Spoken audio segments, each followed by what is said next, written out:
Everyone. My name's Heather. I'm leaving my camera on for like the first few slides where I'm just doing some introductions, and then I'll turn off my camera when I start the actual meat of the presentation, so I'm not so distracting. But before I get started talking about wildflowers at home, like Dick said, I am from Tarrant Regional Water District and I'm in the conservation department. And so just want to talk a little bit about TRWD and who we are, and why I'm here talking to you today about wildflowers. And so um, you can see our service area there on the map and the three missions that we have at Tarrant Regional Water District. If you live in Tarrant County or some of the surrounding areas, we are your local raw water provider. So you see our first mission there is water supply. And basically, we build lakes, and maintain pipelines.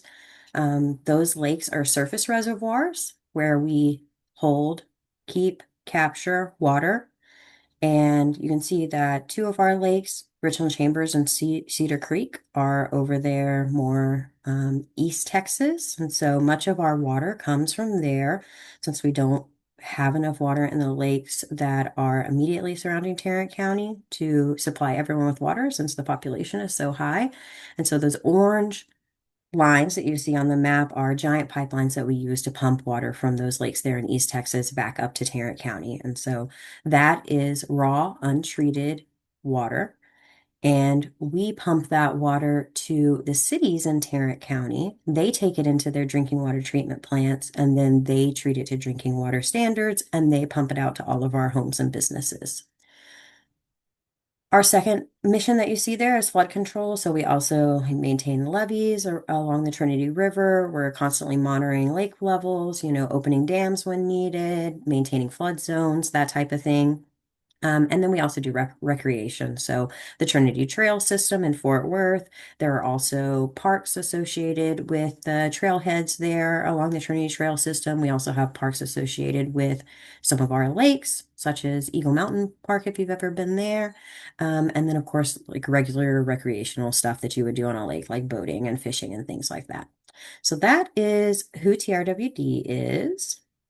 And I'm here today talking to you about wildflowers in your yard because they are a method by which we can save water in our home landscapes. So for us here in Tarrant County, um, during the summertime, typically about 60, sometimes even 70% of our total water use goes to outdoor irrigation, and that is primarily irrigating lawns.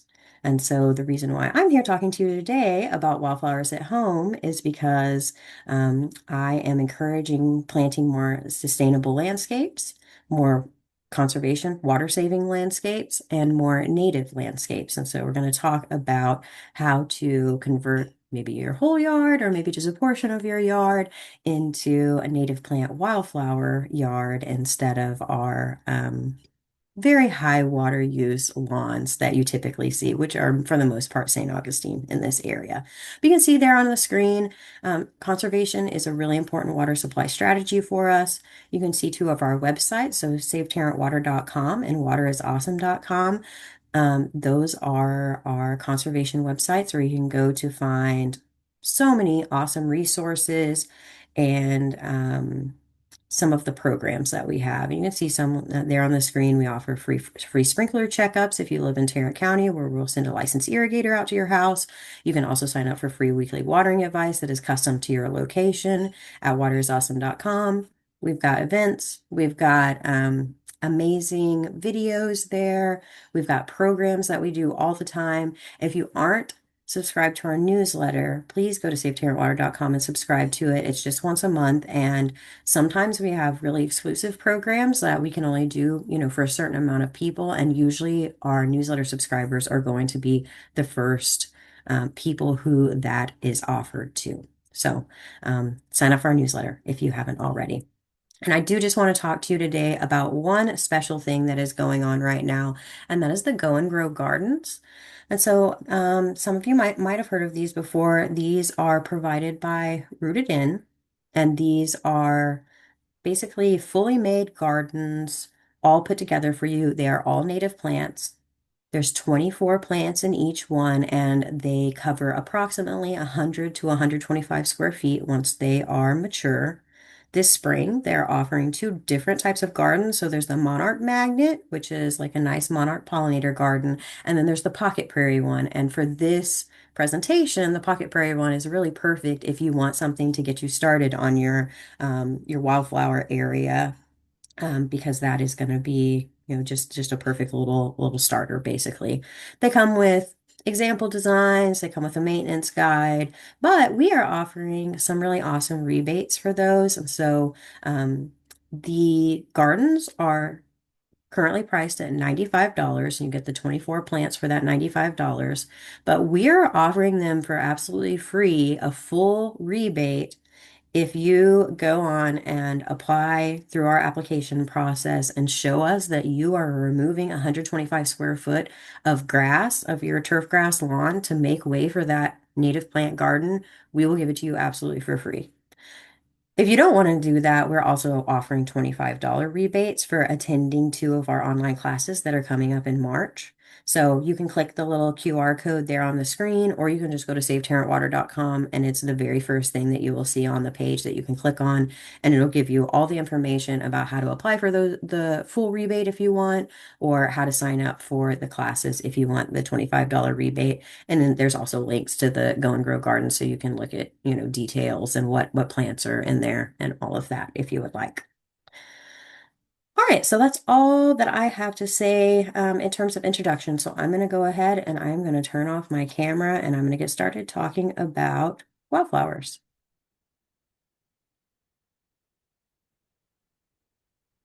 All right, so first I just want to talk about what I'm talking about when we're talking about wildflowers at home. And so this is something you can kind of call different things. Some people would call it maybe like a wildflower meadow, a prairie patch, a pocket prairie is another great term for it. But essentially we're talking about a collection of flowers and grasses that are native to Texas.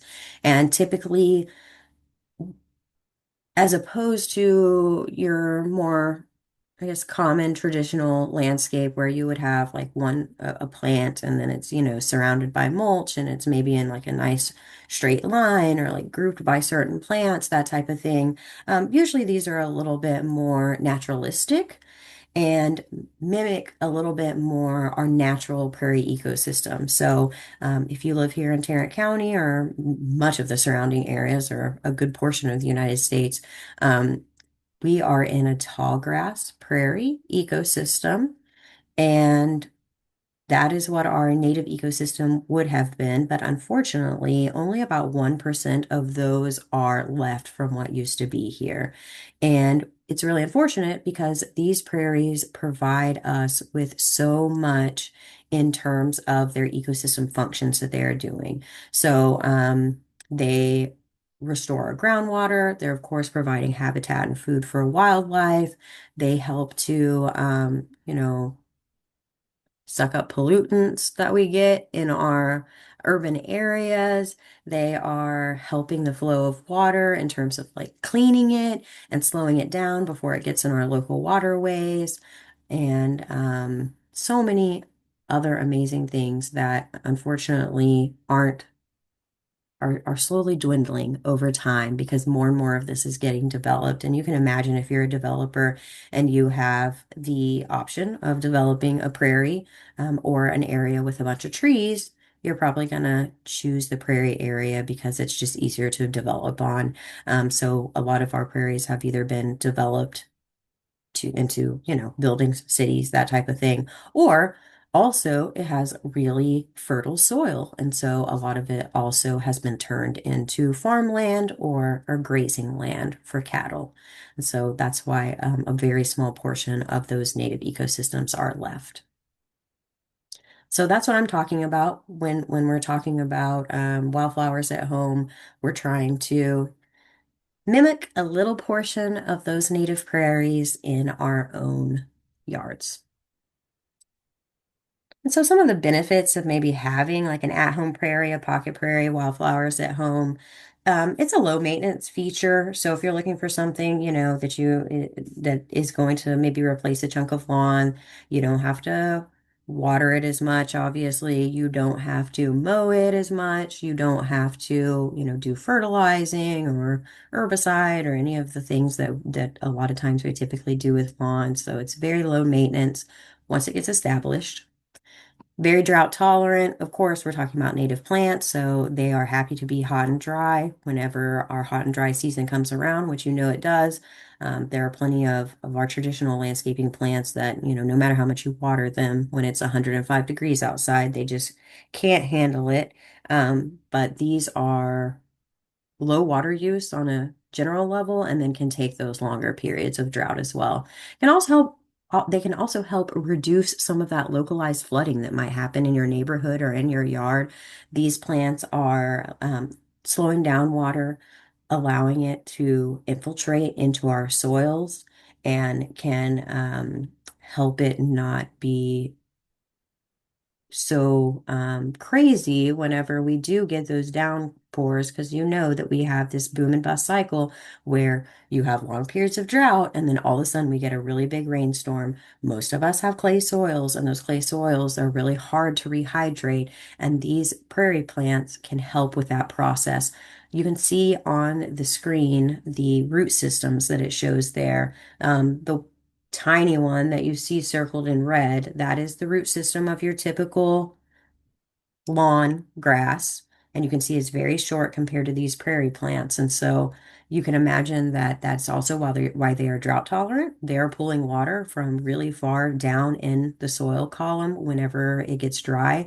But also, that's breaking up our clay soils and allowing water to infiltrate into them.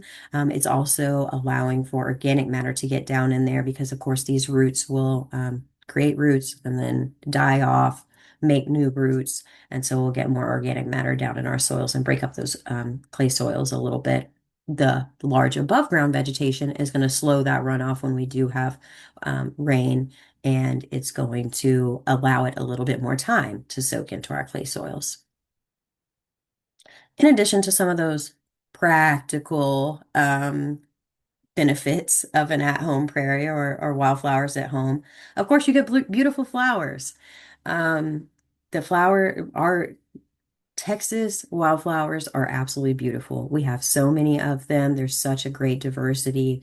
And if you're looking for something like a cut flower garden where you can go out and make yourself a little bouquet or something and bring it in your house, or if you're just looking to enjoy the beauty, this is a great feature. It also increases biodiversity, of course, and then we're supporting pollinators and wildlife. And so once you create your wildflower area, you will have all the beautiful, bees and butterflies, birds, hummingbirds, all of that will come and take advantage of it.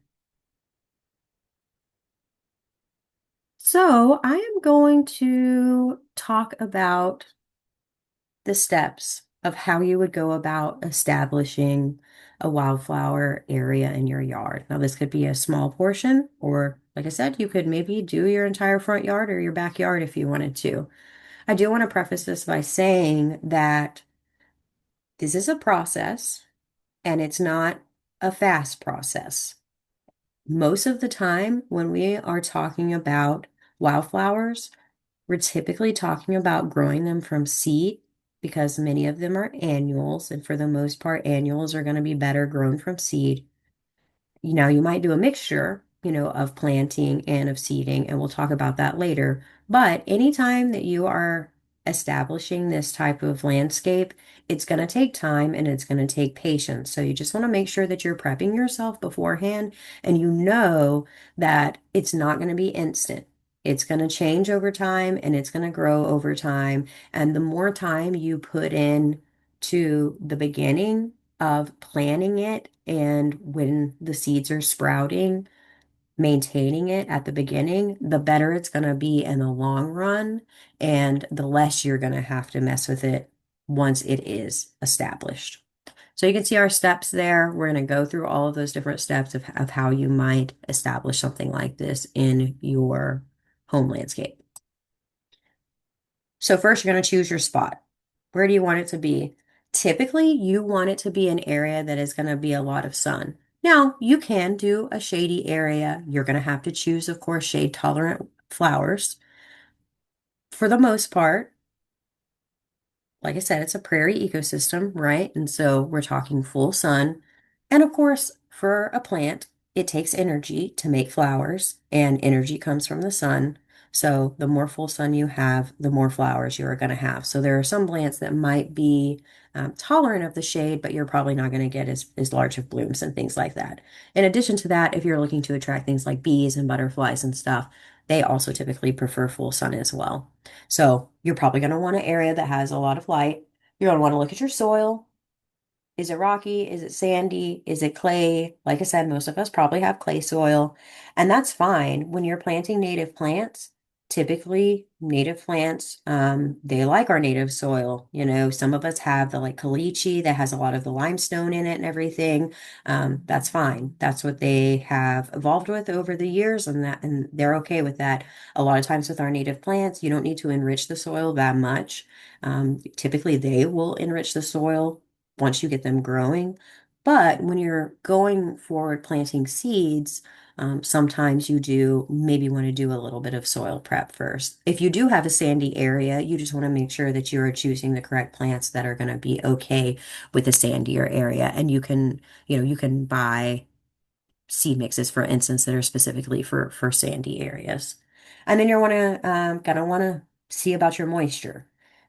If you have an area, that you have, let's say, a lot of standing water, like you can see in the photo there, you might want to either go with plants, let's say, that are a little bit more native to East Texas, that are going to be happy to have wet feet sometimes, but then also be okay to dry out sometimes. Or you might want to do something a little bit more like a rain garden or something like that. But typically, you want well-drained, full sun soil. Like I said, in this area is typically going to be clay. So choose your spot, big, small, whatever you want to do. Next is the planning phase. Like I said, the more you plan up front and the more you think about it up front and the more work you put in up front, the less work it's going to be in the long run. So again, look at your soil, your light, and your moisture. Do you want some type of a design, or do you want it more naturalistic? Some people maybe want a bunch of like only yellow flowers, or only purple flowers or something like that. Maybe you want like groupings instead of it being all mixed across. Maybe you want to do, annual wildflowers interdispersed, but then you want to have clumps of certain perennials throughout, so you can have sort of like no design where you're just throwing out seeds and you're letting them grow wherever, like a more naturalistic design, or you can have more of a design and kind of decide where you want to put things. And either one is completely fine. You can see in the photo there, it looks like maybe they put some more grasses like up front, and then they've got the wildflowers growing in the back, and that's fine too. Maybe you want to have more of the like tall wildflowers growing in the back and shorter wildflowers growing in the front, something like that. So just decide what you want to do. You can have, if you want, a little bit more like of the mulch in between type of look, have some rocks and things like that, like you can see there. And so you might want to plant some of that. Maybe you want some paths going through your garden, or, some garden art, or some hummingbird feeders, or, a bench or something like that. So make a design, figure out what you want, and then you're going to figure out whether you're going for seeds or plants. This presentation is going to talk a lot about seeds because, like I said, typically when people are planting wildflowers and when they're talking about wildflowers, they usually are going to want to put out a wildflower seed mix, basically.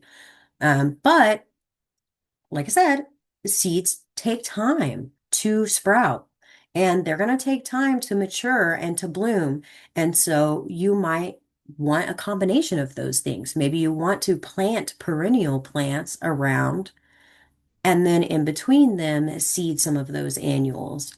Or maybe you don't want to do seeds at all, and maybe you just want to kind of plant stuff interdisperse, and that's fine too. You just have to decide what you want. Of course, seeds are a lot cheaper than plants, right? So, seeds are going to take more time to grow, but they're also going to be way cheaper, and you can buy a whole lot of seeds for, way less money than you can buy plants to put in. So, it's all about what you want to do, how much money you want to spend, and how quick you want those plants to start blooming. All right, next we're going to select your plants. Typically, you're going to probably have a mixture of perennials, annuals, and biennials. A lot of wildflower seed mixes are probably going to be heavy on the annuals, but a lot of them will have perennials in them as well. Typically, those annuals, if you're growing completely from seed, those annuals are going to come up quicker than the perennials will. Some of the perennials are a little bit more slow growing. Grasses are really important too. I know, you can do all wildflowers if you want to do all wildflowers. If you don't want a, more kind of pocket prairie type of thing, if you don't want those tall grasses that we have in our native prairie ecosystems. But I'm going to encourage you to put some grasses in there because it can help keep the weeds out a little bit better. They also support in nature, support taller flowers. And so a lot of times I hear people say, oh, my flowers are really spindly and they get leggy and then they fall over, what's happening. And that can be sometimes a lack of sunlight. Sometimes that can be overwatering. Sometimes you can help curb that with a little bit of selective pruning at certain times of year. But some of these plants in nature are going to grow right next to other plants and right next to these tall grasses. And so in nature, they're not having to completely support themselves. They're being supported by their neighbors around them. The grasses are always also great to prevent that soil erosion and to break up that clay soil and to allow that water to infiltrate in. They're also really important for wildlife, especially cover for wildlife.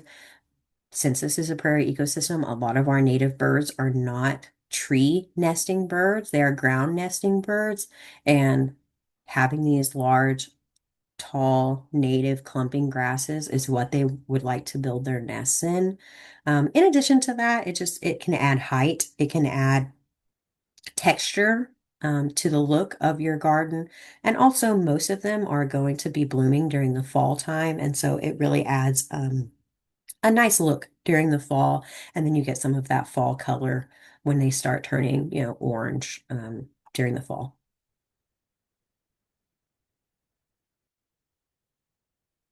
All right, so once you decide what type of plant you want or what type of wildflowers you would like, you're going to start, gathering them, obviously. If you're looking for seeds, I recommend Native American seed. It's seedsource.com. They're on the screen. They are one of the only, if not the only, solely native seed suppliers in this area that have local ecotypes. So these are not just, native Texas species. These are specifically the species with the DNA from this area, right? So you know that they're going to be happy with our local high temperatures, clay soil, all the things that we have here. They have a ton of different great mixes that are really interesting. Like you can get, butterfly mixes and bee mixes, hummingbird mixes, kind of things like that are a little bit more traditional, but you can also get like a quail mix, for instance, or I think they might even have like a horny toad mix and like some interesting stuff like that. So they've got a great selection. There are, of course, tons of wildflower seed mixes out there, but I'd be really weary of some of the ones that you get from the big box stores. First of all, a lot of times they're filled with a lot of filler. So it looks like there's a lot of seed, but you're not really getting all seed. There's like other stuff in there to make it look like a lot.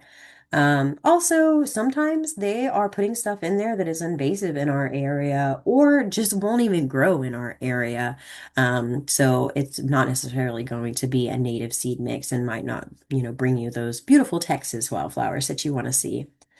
And then if you are wanting to plant some actual plants in there, um, if you're wanting to plant some perennials to go ahead and kind of like get it started and get that more instant satisfaction, I recommend going to local nurseries, of course, that are specialize in native plants. I think the Master Gardeners also will be having a native plant sale. Um, Not all native plants, but I know y'all have some native plants at least. And I know that y'all will be having a plant sale soon. So you might check out their plant sale. I know like the Native Plant Society also has a plant sale. You know, there's like the Fort Worth Botanic Gardens that has a plant sale, and they've got a good amount of natives in there as well. And then there are some great local nurseries as well that specialize in native plants that you can go choose some awesome plants for. All right, so you've got your plant or you've planned your plant, you know what you're going to do. Now we're going to talk about preparing your site. So you're going to probably have turf that you're going to want to remove. Um, Again, planning ahead. The more you plan and the more you know what you're doing, the better this is going to be in terms of the outcome. You're going to focus more on the perennial weeds. The annual weeds, a lot of times, aren't as big of a deal. It's the perennial ones that are going to be a little bit more stubborn. When you are removing anything, you're going to want to make sure to take the roots out, right? You basically want to start with a completely clean blank slate so that you're not having things trying to compete with your seeds or with your plants whenever you do plant them. Because the more you have left over in your area and the less of a blank slate it is, the more you're going to have to do weeding because when you are seeding, you're going to have baby plants. And when they're baby plants, they can easily be outcompeted by other more aggressive plants that are already there. So you want to start with as blank of a slate as possible. And I'm going to talk about three different methods that you can use to remove lawn areas. And when I say lawn, I mean sometimes, you know, it could be like some people have like solid St. Augustine or solid Bermuda grass, and some people have more of like what you can see there on the screen, which is a kind of mix of like various weeds and things like that. Whatever you have, these are all methods that you can use. So we're going to talk first about sod removal, which is just like a mechanical sod removal, basically. So we're talking about just removing the existing turf grass, leaving the bare ground, and leaving as little like roots and leftover propagules as possible. So for this manual removal, you're going to want to water 24 hours before. And you don't want like super hard soil, right? That's going to be hard to remove. You can cut the sod with a sod cutter if that's something you want to do. Like if you want a machine, you can probably get one, you know, rent one. Personally, if it's not a huge area, I just do it manually with a shovel and I get like a flat shovel, put it just a few inches under the ground. You saw how shallow the roots are typically, especially for a St. Augustine lawn. And so you are going to just basically slide it underneath there and pop up the sod. But if you got a large area, you might want to use one of the other techniques or use an actual gas powered, you know, sod cutter if you don't want to do all the super manual labor. So that's the first method that you can use, more of a mechanical method. Next, you can do solarization. Now, solarization is going to take time. So if you have a smaller area, if you've got super aggressive weeds, if you don't want to do a lot of super manual labor, but you've got time to spare, you're going to have to do this over the summertime when it's really hot and when it's really dry outside. The manual removal method is pretty much instant. You know, I mean, you remove it and you're ready to plant. This is going to be so if you're looking to plant your wildflower area in the spring, you might want to do like the manual removal. If you're like, okay, I could wait till the fall to plant, you could do some solarization, go ahead and prep your solarization in the next few months and then let it cook over the summertime. So you're gonna need, you know, your mower, clear UV stable tarp. You can dig trenches or have landscaping staples to tamp it down or to keep it down at the edges. And then you can use just like clear packing tape if you want, or the greenhouse repair tape.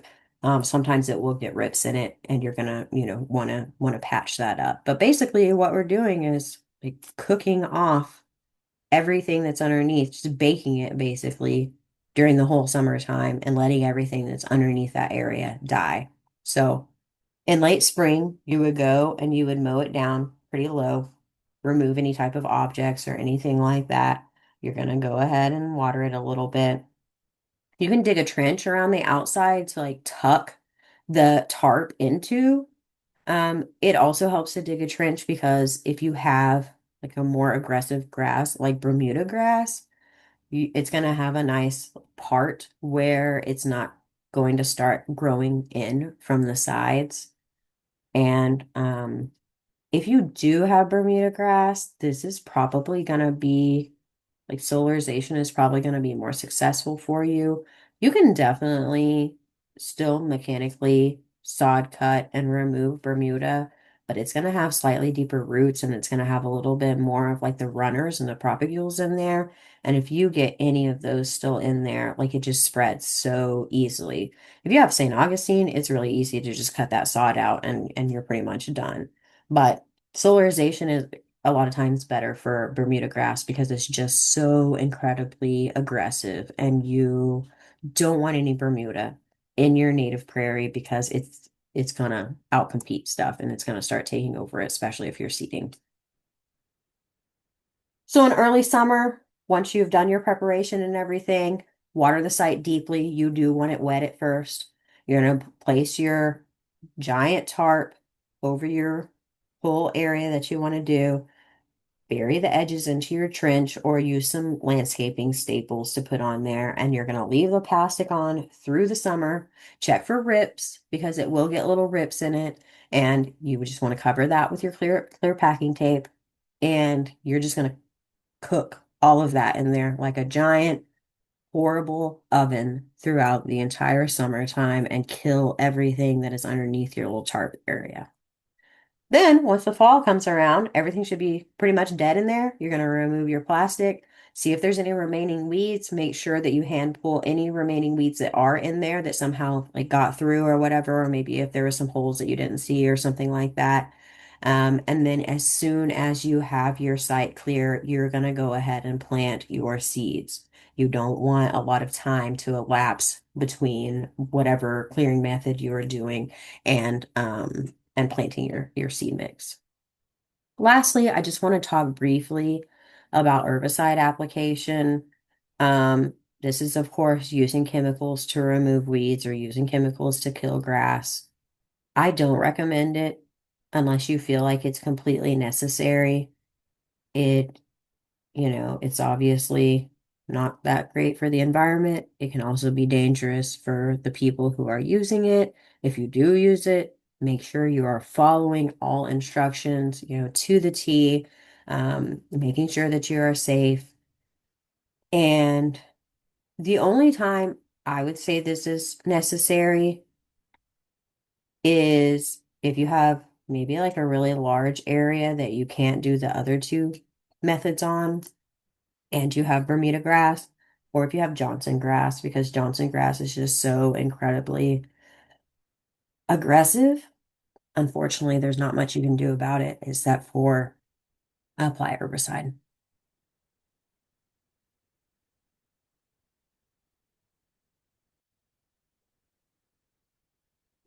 All right. So now you got your clear blank slate and you're ready to prep your soil. If you've prepared it well and if you already have all right soil, you don't really need any amendments. If you feel like your area needs more drainage, you can add something like expanded shale, maybe some gravel, maybe a little bit of sand. For the most part, you probably won't need that, especially with these native plants that are fine with the clay soils. If you feel like you need more organic matter in there to hold moisture in more, you can add compost. You can till in the compost if you want. You can top dress the compost. You can put mulch down, that type of thing.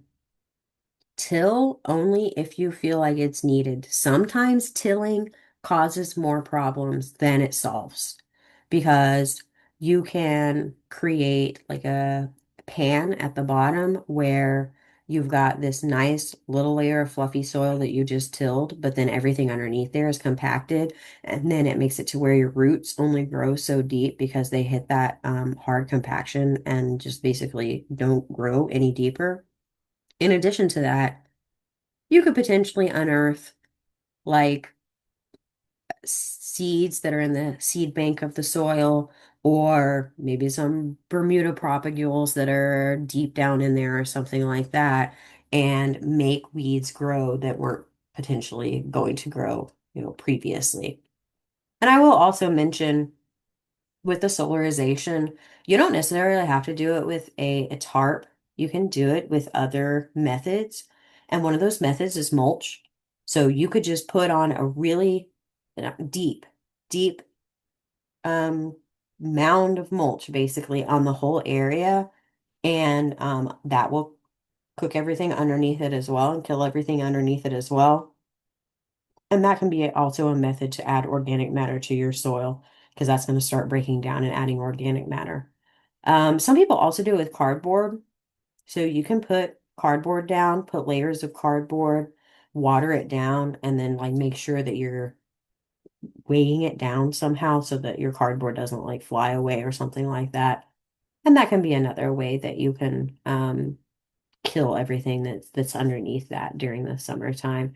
And sometimes, depending on how long it is and how moist it stays, that cardboard can also break down and add a little bit of organic matter to your soil. So there are different ways to do that that might be able to add a little bit more organic matter. If you did kill everything with solarization, there's going to be like dead plant matter there. You can either rake that away, or you can potentially till it under and till it into the soil and add organic matter that way. But like I said, sometimes you don't want to till because sometimes it can cause more problems than it's solving. But you want to rake the surface out. You want the surface to be smooth, but also like light and fluffy, but like lightly compact, and free of, large soil clumps. And then you'll be ready for your seeding.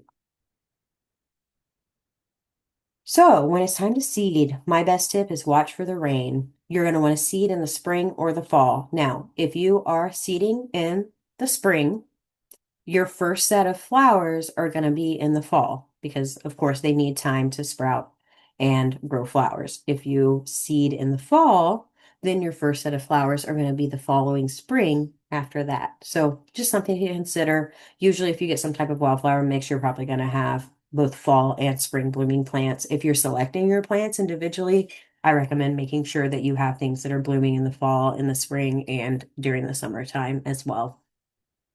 Sometimes you might have to separate your large and your small seeds, or your grass seeds and your wildflower seeds. So if you're using like one of those seed spreading machines that has a little spinny thing and you like walk behind it and you have a mix of grass seeds and wildflower seeds, the wildflower seeds are going to be heavy and they're going to go to the bottom. And then all of your grass seeds are going to go at the top. And so you will have a, uneven seed distribution if you're using that. So a lot of times, honestly, it's better to just hand seed and use like the chicken feeding method, basically, where you're just throwing them out by hand. um, you can mix your seeds with a carrier. This can help to maintain some moisture in there. It can also help to show where you have seeded. So sometimes once you throw the seeds on the ground, like they're small and they're brown, and you can't really see where you've seeded. But if you mix some type of carrier in there, you can easily see where you've already covered and how thick you've covered. And this could be sand, it could be sawdust, it could be just some type of inert organic material. Some people use like soybean husks. Just make sure it's nothing that has its own propagules in there, like nothing that has seeds, already inside it. Typically, whenever you get a seed mix, like if you get one from Native American seed, you're going to see that there's two different seed rates. So there's going to be a garden rate and a range rate. Range rate is if you're seeding like acres of this stuff and you're trying to like restore a giant prairie. If you're just doing a yard or like a portion of a yard, something like that, you're going to want to do the garden rate, which is a much higher seed rate. You're going to have a whole lot more seeds there, and everything's going to be more close together and compact, and fill in a whole lot better, right?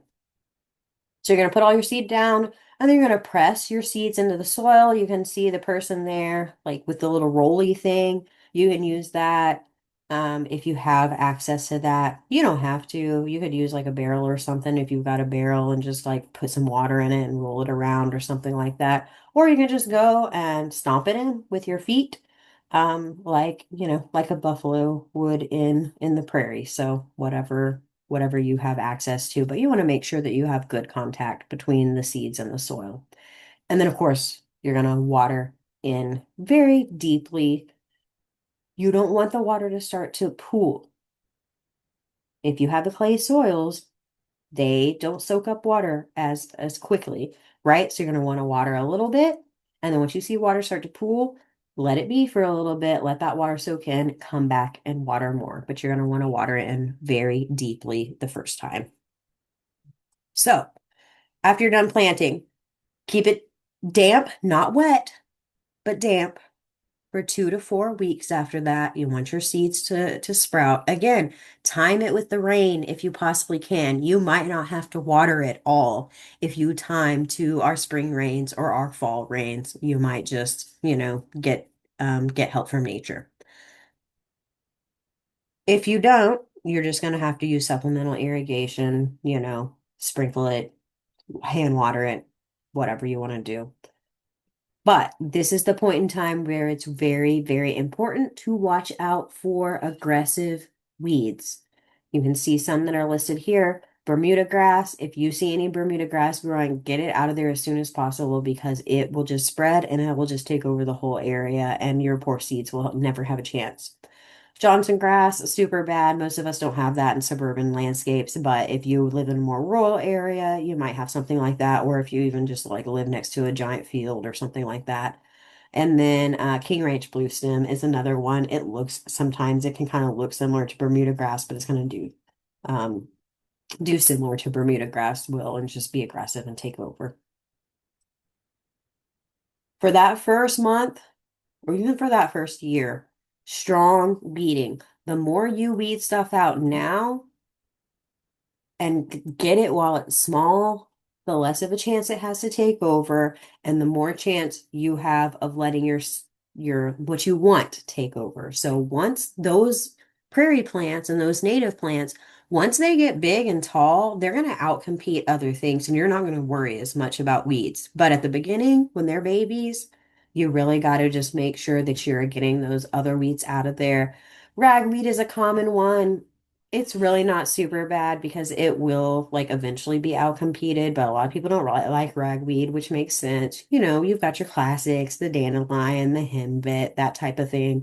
Most of those aren't really going to do anything detrimental. Like they're not going to just completely outcompete your whole area. But, if you start seeing them, pull it when it's small, pull it when there's not that many, and you won't have to deal with it as much in the future. If you let it, get out of control, that's when it becomes a problem. You can also do occasional spot mowing or string trimming. If you do start getting some of this weed growth and you feel like, oh, it's too much to hand pull, you can like string trim it before it sets seed, that type of thing. Or, mow it on a really high setting that is above the level of your seedlings. It just matters how big your area is and how much you can, keep hands on it, and how good your soil preparation was before you put everything down. But that first year, focus on weeding, focus on making sure there's enough moisture for your seeds to sprout and everything, and then focus on making sure that no weeds are growing. Year two, if you want, you can rake away some of that year one material if you feel like seeds are still sprouting or some of your plants are still small and you want to make sure that they're getting light, you can do that. And if you feel like you need to mow, if you are getting some of those weeds and you want to mow on a high setting, you can. But for the most part, in year two, if you're just getting good growth, you probably don't want to mow it all and you probably just want to like let it go. From year three on, this is when you should be pretty good for the most part. If you've done your due diligence on year one and two, you are gonna pretty much have like a very low maintenance already set type of thing, and most anything that would come in is going to be outcompeted by what you have or be like shaded out or something like that. So at this point you should have a good amount of flowering. You should have most of your stuff should have sprouted and begun to flower. um you're going to start having the pollinators come and everything. Again, if you need to, you can do some of that spot mowing or string trimming if you feel like you need to. But for the most part, you should be good at this point. Once it's mature, I would say after 3 to 4 years or so, you can mow sometimes, like just to give it a little refresh. Typically, that's going to be maybe in like August or something when everything from the spring and the summer has pretty much died down, and before you start with all of the fall stuff. Mow always on a high setting. If you have a lot of those native grasses that are the big clumping style grasses, you don't really want to mow with a mower, like a typical mower, because they don't take mowing that well. And maybe you just do some selective trimming or maybe some string trimming or something like that. And then you can reseed as needed. You'll see that with annuals, some annuals reseed themselves really easily, and they will come back year after year with no effort. And then some of them don't reseed themselves as easily, and you'll see them start to dwindle. So, once you get, 3, 4 years down the road, you might want to reseed in some stuff to just keep your diversity up and make sure that you are continuously adding diversity to your area. And then you can also deadhead stuff, if you want to induce blooming, or if you're, if you think it looks scraggly and brown during, the worst part of the summer, you can cut down some of that stuff and make it look a little bit nicer and wait for the nice fall growth to come. And of course, watch out for wildlife. You will start to get wildlife in there. And so if you're coming in with a string trimmer or a mower or something like that, you're going to want to make sure to watch out for them. At one point in time, I was maintaining a little prairie area, and I was going to come in and do some cleanup with a string trimmer just around some of the stuff. And I started like coming towards one of the big native prairie grasses. And then this duck just like burst out of it. And I felt so bad for scaring the duck. It had like laid some eggs in there or something like that. And I was like, oh no, I'm so sorry. Go back to your grass. I'm not gonna weed eat you or whatever. So just be careful. There's probably gonna be stuff in there once you start getting some good plant growth.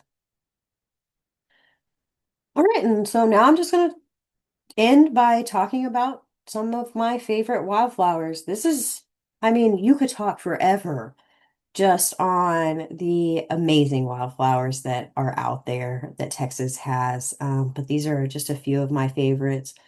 American basket flower is absolutely beautiful. It creates like a really big flower. The reason it's called basket flower is like the underside looks like a woven basket. Just super pretty flower. The lemon mint, I love the Monardas. They have that unique pagoda style flower. They look really great. They grow so easily. They reseed themselves easily. And you can tell by the name, lemon mint. You can make tea out of it if you want. There are other types of Monardas as well. This is the Citriodora, which is the purple one that you see there. But there are also other colors if you want other colors. Like there's one called Puntata that is like an off-white with little like brown speckles on it. And so one of my absolute favorites. I also love the purple prairie clover. There's also a white one, so if you like the white prairie clover, you can get that as well. Bees love this one, and it just looks really good, like in a mass planting. The Maximilian sunflower, super tall. It can be pretty aggressive too, so don't plant it if you're not, prepared for it to spread. But in this type of thing, it might be something that you want. If you have a big blank slate, you might want things that are going to spread a little bit easier and fill in. But it's a sunflower, so it's great for birds. If you're looking to attract birds, of course, they love sunflower seeds. The white rosin weed, also very beautiful. Similar, birds love the seeds there in that.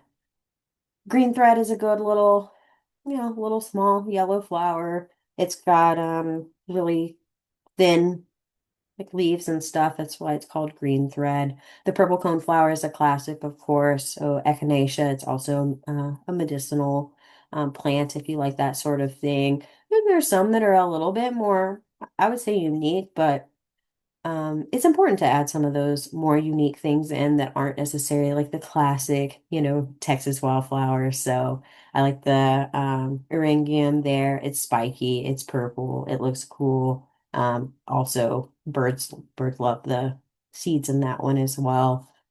Smaller flowers like the prairie parsley, it's great to have some of those smaller flowers that are a little bit less like, you know, less flashy, but the pollinators really like them as well.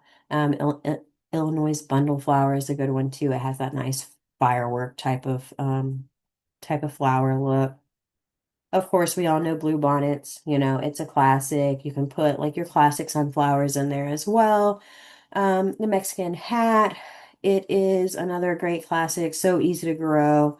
The Indian blanket or fire wheel, same thing. The Indian paintbrush, it is, I've seen one field that has 7 different colors growing all in the same field. So you can get in all different colors. Beautiful plant.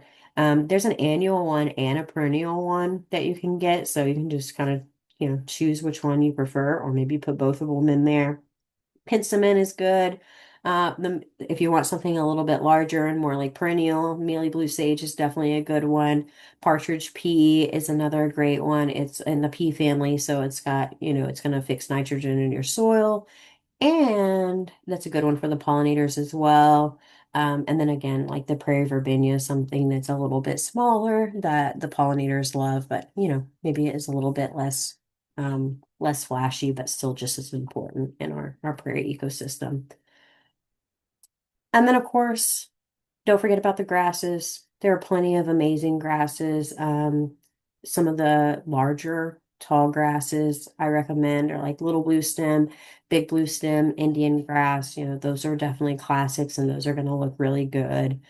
You can also do like muleys if you want, like a Lindheimer's muley or like even a Gulf muley if you want something like that. If you're like, well, maybe I don't want a grass that is going to be 6 feet tall, that's okay. Maybe go for some of these smaller ones. So, like the Texas cupgrass is a good one, side oats grama, Texas grama, blue grama. Those are all really good mid-level grasses. And then buffalo grass is our native turf grass. So, if you want something that is more like you could do a turf kind of like base where everything is buffalo grass and then you just have flowers growing out of it, you could do that too if you like that type of look. So that's another great option if that's something that you want to do. And then hopefully within just a few short years, you will have a beautiful and diverse wildflower area, either a small area or maybe your whole yard. And then at that point in time, lastly, I'm just going to talk about tidying up. So we all know that this could be something that is a little bit less traditional, right? And you might have neighbors or like an HOA or something that don't like it that much. And so there are a few things that you can do that make these type of installations look intentional and like they are being cared for and don't make people think that it's just like weeds or you're just not mowing your yard or, some of these misconceptions that are out there. So, putting things in your garden area, like a bird bath, like benches, like paths, like maybe a some garden art, or the little like shepherd's pole thing with um, bird houses on it or bird feeders or something like that. Put things in there, right, that make it look like this is an intentional garden. Edging. Edging is a big one. Put some edging around your area. You can even maybe make the edges a little bit shorter. So you can either plant shorter growing plants or just go in every once in a while and string trim like the first, foot or 18 inches of the edge so that it just looks a little bit cleaner and you don't have stuff like flopping over basically the edge there.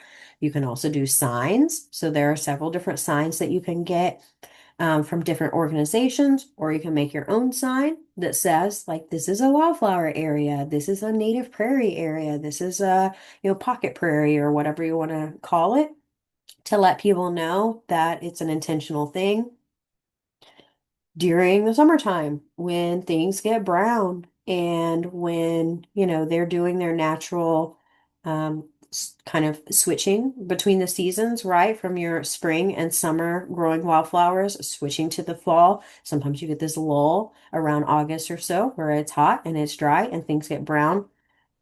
Tidy it up a little bit, cut some of that down, do some deadheading like we talked about, that type of thing. You can also put some rocks in there, put some mulch in between things if you feel like you need to. You can put mulch around the outsides instead of cutting it, short on the edges, maybe put some mulch around the edges, that type of thing. So there are various things that you can do to just make your space look intentional and make it look like it's cared for and it's meant to be that.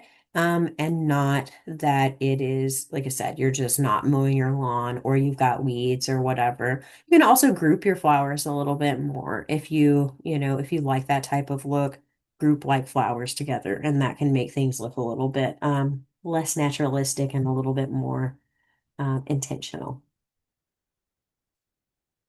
And here are some resources for you. Um, There are some amazing plant lists over at wildflower.org, which is the Lady Bird Johnson Wildflower Center website. I definitely recommend looking at that if you're looking for more inspiration of different flowers that you could put out. Like I said, Native American Seed is a great one. Of course, visit SaveTarrantWater.com. We've got some great information as well. Xerces.org is a pollinator website. So if you're looking to attract pollinators or looking to attract like a specific type of pollinator, or wanting to, support more hummingbirds or, bees or something like that, you can check out the Xerces website and it gives some really great resources to create wildlife habitat in your yard. And that's pretty much all I've got. So if there are any questions, I am happy to answer them. You have a couple of questions and you have a couple of comments. Donna apparently had a poster up and she said she'd love to purchase the poster. I'm not sure which poster that was. I've seen some really good wildflower posters. Um, Yeah. some might be, I don't know, third party or whatever, but I know that the NRCS has some, I don't know if they're available for sale or you just for free download the file and then you have to like print it out yourself. But I've got some really good like NRCS posters that show some really good wildflowers. But yeah, I don't know where those, I've seen a lot of those, but I'm not sure exactly where they come from. Okay, Donna, well, no, I'm sorry, Deb, on the plan page, she wanted to know what the tall, bright orange plum plants were, and at the bottom right side of the top of the page, what that was. Okay, on the plan page. All right, hold on. Let me go back to the plan page and I will tell you. Plan. This one? Oh, okay. Oh, is she talking about these like plume ones here? Those are not I will say, I don't think those are a real plant. That is like some type of AI rendition of what a native landscape lawn would look like. And Oh, so, I mean, you might be able to find something that looks similar to this, but that's not it's not an actual plant, unfortunately. oh, But yeah, I think that's the one she's talking about. These like plume ones right here. Yeah. yeah. Okay. And if Deb, if this is not right, if you'll unmute, you can, define what you're looking for. Lillian, she says that very informative presentation. However, How do you keep freshly soiled seeds sufficiently and consistently moist to germinate? She has not had any luck at this. Okay, so I would say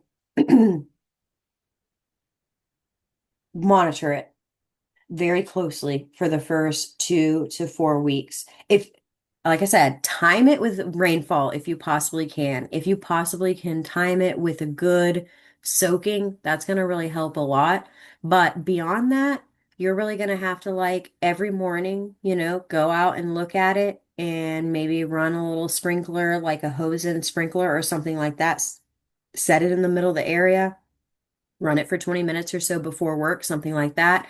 And then when you come home from work, run it a little bit. Once they sprout, they will take a little bit of dry down, but they won't take full, super hot sun for a long period of time. So it's also important to do it when it's not the middle of the summer. Do it during the fall or during the springtime where it's sunny and it's warm, but it's not crazy hot yet.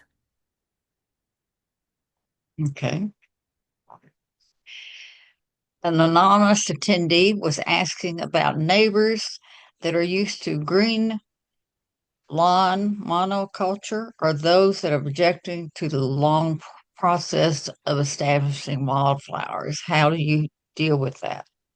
Yeah, so definitely some of the stuff I talked about at the end of the presentation, but also when you're talking about the long process of establishing the wildflowers, you can just put up signs that say like prairie in progress or like pardon my prairie or something like that. Signs go a long way and just letting people know like this is going to be a wildflower meadow or like native Texas wildflowers in process or something like that.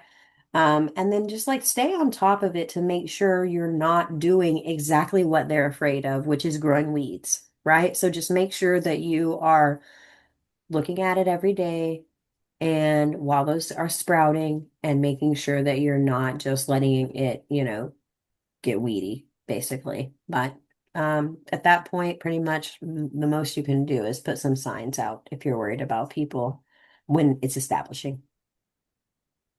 Okay. Donna said the poster was the native prairie roots. Oh, the native prairie roots. Okay, I was actually looking for that earlier.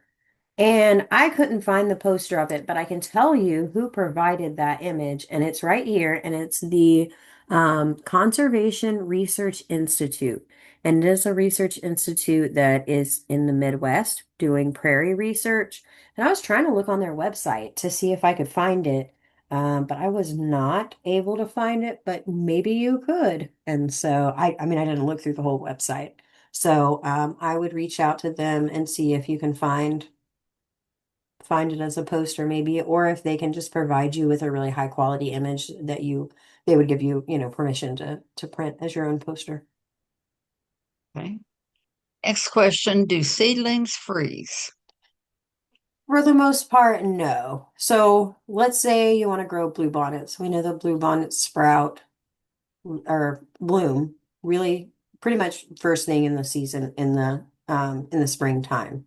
So they're growing right now. Like those baby plants, baby bluebonnet plants are out right now. And they are growing as plants to get prepared for blooming, right? Because it needs to grow for a good amount of time before it's ready to bloom. Any plant does. So most of those spring blooming wildflowers are just used to that in nature. They will sprout and they are typically low enough to the ground at that point when they're annuals that they are insulated by the heat of the earth. And that's what they do in nature. So for the most part, no, they're not going to freeze. Paula said she got her posters and signs from Amazon last year. Oh, there you go. And, You could look on yeah, Amazon. Yeah. and another attendee said she got free wildflower posters from Texas Welcome Center. Oh, yeah, the Texas Welcome Center. That Mhm. completely makes sense. I bet Lady Bird Johnson Wildflower Center probably has some good posters as well. So those are some good places to look. Ashley asked which seed mix packages is right for our area from seed source? Pretty much most of them. I think they have like a sandy mix. So if you do have sandy soil, go for that one. But then besides that, all of the other ones that are just like, the butterfly retreat mix or the Texas trail mix or Texas natives mix or the hummers and singers mix or the be happy mix, all of those are completely fine for our area. Okay. Shibby is asked, says it's difficult with an HMO. With the winter still going, I have been asked and am reluctant to take out the weeds, the dried native plants. Suggestion? Oh, yeah. A lot of that is so you're talking about leaving your dried native perennials Mhm. for typically for like pollinators to overwinter in, right? And some of that can definitely be education based, where, if they're complaining, maybe you can try to explain why you are doing that. You can also cut them down to 6 to 8 inches. 6 to 8 inches is still going to give enough stem typically for those pollinators to be able to lay their eggs in if they need to and that type of thing. But it's going to clean it up a little bit and let it, look a little bit nicer for your HOA. Um, and I also recommend go check out safeterrantwater.com. We have a blog all about working with your HOA. There's some great tips in there. And then there are also a list of laws and rights that you have as a homeowner in terms of what your HOA can tell you and what they can't tell you. So that's my advice. Okay. Stephen is asking any thoughts about keeping birds from eating your seeds? No, I mean, I would say it's pretty much just part of the natural process. If there's like a certain plant and you really want that plant and you're like, I want to keep these seeds, I would go out there and just harvest the seeds that you want to keep. And that's always an option. Like you can let the seeds fall on the ground and let them do their natural thing. But let's say you've got something growing on the left side of your yard and you really want to spread it over to the right side of your yard. You can go out there once the seeds are mature, so you want to make sure the seeds are, nice and mature, which typically means they're getting, dry. And you could just go and harvest them. You can also, if you're afraid of the birds taking the seeds like before they're completely mature and before you can get out there, you can buy like mesh bags and you just cover the flower with the mesh bag and then like, tie it off over the stem. And so once like the flower will still mature in there, right? And the seeds will still mature in there, but nothing can get to it. And then the seeds are captured whenever they are like ready to fall or whatever. So, if you want, you can protect them. But for the most part, I just let the birds do what they're gonna do, and let nature take its course. But if you don't, that's fine too. Thought from an attendee. They're saying that the imaginary orange tall plants on the AL image could be replaced with red hot pokers, which look similar and are perennials that attract butterflies and hummingbirds. All right, that's a good suggestion. I was thinking Mhm. too, you might could do like I mean, Liatris, but it's purple instead, but it's gonna have that same like form. So that's a good suggestion if you don't mind the same form, but it being purple instead of orange. And then also like standing cypress. Standing cypress can be taller, but you can get more orange ones. And maybe you could prune a little bit to keep it low if you wanted to, but there's probably, if you went to like wildflower.org and looked through everything, there's probably a native plant that you could find that looks, similar to that AI photo. Carolyn Peace did a very interesting presentation. Thank you. Sandra says the Native Plants Association of Texas is a very nice Texas pocket prairie metal sign available for purchase online. Yeah, that's a great option. They have an excellent sign. And then if you're looking for other signs that maybe are more like for a wildlife habitat or something like that. Like you can get a Monarch Way Station sign. You can get a National Wildlife Federation sign that says like wildlife habitat or something like that. So there are some great ones that you can buy that look really nice and like you said, are metal and and look good, aren't like a, I don't know, like a yard sale sign. Stephen was replying to the frozen seeds. He said he meant when they first spread your seeds. Oh, no. And a lot of seeds need to be cold stratified. So there are plenty of seeds that need to go through a freezing cycle before they know that it's time to sprout again. That's how they know like the next season is there and it's time to sprout. So no, they will not freeze. Or not in a detrimental way. Colette says, a great information. Thank you. Jan says, enjoyed the presentation. Thank you. Um, Jesse, okay, if you answer this letter, we have a commercial property that is very clean looking, but has a lot of wildflowers. Tarrant County has fined us, and it has been a fight. Even as we're mowing constantly, it breaks my heart to mow down the wildflowers, especially when hearing other parts of Tarrant County are fighting the wildflower areas. Anything we can do or any growth of unity here. I would say, who is it? Like, is it Tarrant County? I've never really heard of the county themselves. Like, I've heard of cities or like code compliance. Like, if you live in the city of, I don't know, Fort Worth or Arlington or whatever. I've never heard of Tarrant County, like the county themselves, like doing that.